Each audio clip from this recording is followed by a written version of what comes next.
You're watching WMAR 2 News. Well, here we are 2 weeks after the massive E. coli outbreak in West Baltimore, and the City Council held an investigative hearing Thursday to sift through the timeline and look at the lack of communication. DPW broke down the timeline of every event from the E. coli discovery to the end of the boil water advisory. They admitted there were a lot of lessons learned. Still, that wasn't enough for a lot of members of the City Council.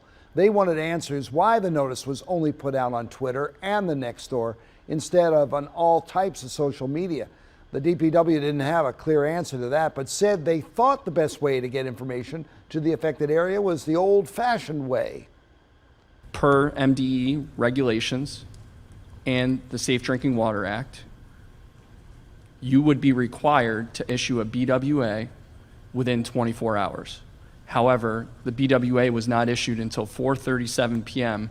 on Sunday.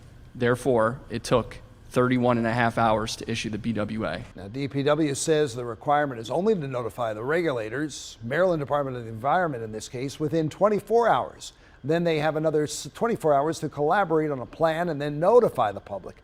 DPW admitted they could have done better on all accounts and do have concrete plans to solve the issues going forward.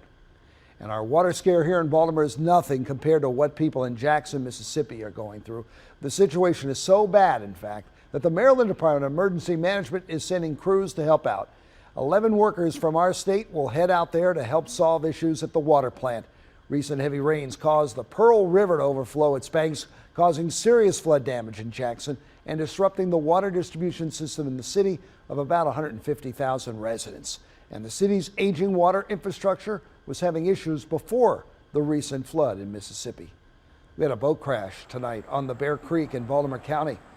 Baltimore City Fire Department tells us that it ran into a marker in the creek. 2 people on the boat were hurt, but they're expected to be okay. Right now, it's not clear what caused the crash.